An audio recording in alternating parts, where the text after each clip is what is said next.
Good morning everyone. Welcome back to English grammar class. Can you see some words on the board? Yeah, what are they? Can, could, may, might, will, would, shall, should. What are they? Yeah, you know that. They are modals. Modals. What do you mean by modals? Modals are a special group of auxiliary verbs. They are a special group of auxiliary verbs. What are the uses of these modal verbs? Yeah, they are used to express possibility, permission, suggestion, ability, etc. So, today we are going to learn more about these modals. There are some more modal auxiliary verbs are in this lesson. Let's learn it in detail. Okay. Now we will study the use of modals. First, can and could. Let's see can first. It is used to show ability. Example, I can play the guitar. So the example expresses the present ability. Next, can is used to seek permission in an informal manner. Example, can I go to the park? So you can see it is seeking permission in an informal way. Third use, can is used to give permission. You can buy this car.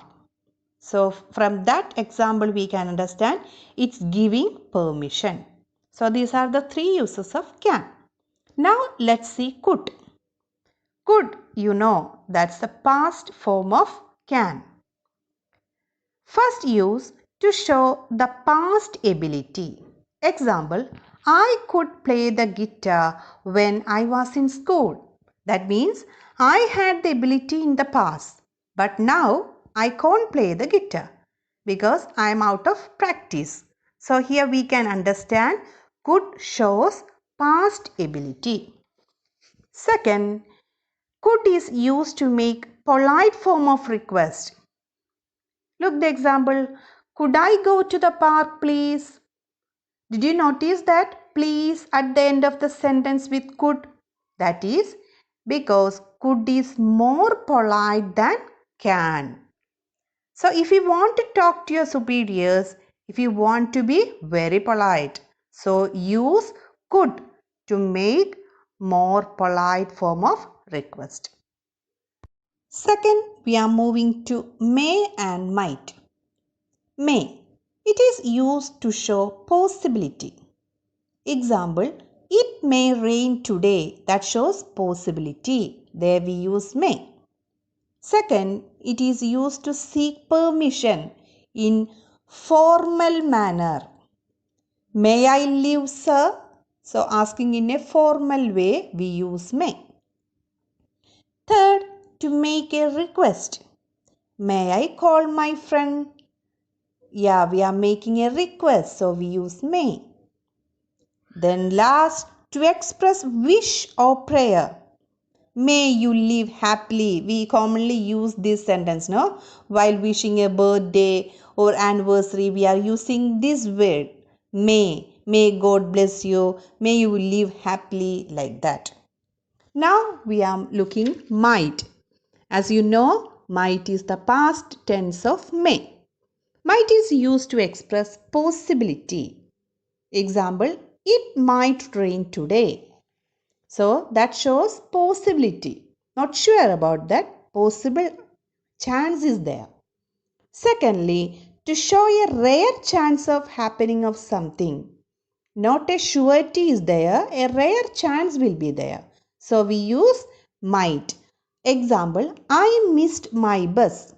I might reach late. That shows a rare chance. Okay. Next, we are going to see shall and should. Shall, you know, shall is used with only the first person, I and we. So, shall is used to show an action taking place in future only. Example, I shall carry your suitcase. So, you can see the action takes place only in future. So, and also the first person I. So, we use shall to show an action takes place in future and first person should be I or we. Next, we are moving to should. As you know, should is the past form of shall. Should is used to express obligation. Obligation means duty. Example, you should switch off the lights when you leave the room. So, it's your duty to switch off the lights. To show the obligation, we use should. One more use of should is to give advice. You should respect your teachers. So, giving advice, there also we use should. Next, will and would. Will is used to make a request politely. Will you please shut the door? Also, it is used to make a promise. I will stop smoking. So, here you can see make a promise. Next, would. Would, you know, it's a past tense of will. Would is also used to make a request, but it is more polite than will. Would you shut the door, please? So, please, that shows request in a polite way. Next, it is used to tell habits in past. Example, sometimes my brother would bring me some pastries. So, that shows some habits that's in the past. There also we use would. Next, we are going to see must and must not. Must. It is used to show compulsion and strong obligation, compulsory, a duty. You must go to the church today. So it's a compulsory thing.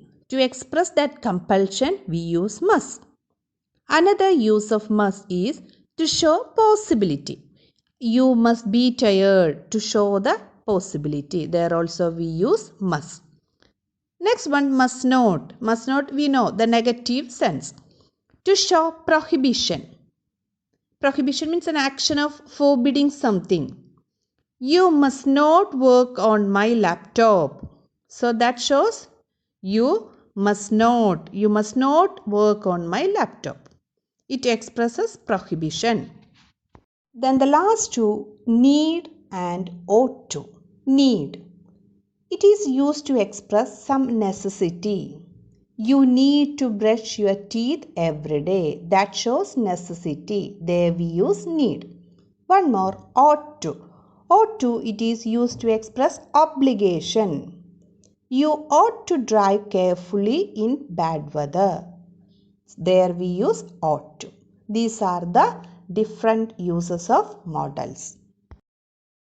So I hope you understood how to use correct model to give permission. How to use correct models to give suggestions. Is it clear to you? Right. So read the textbook well. So page number 72 and 73, you can see each models, its explanation and examples. So read the textbook well. So we shall meet on the next class. Till then, bye children.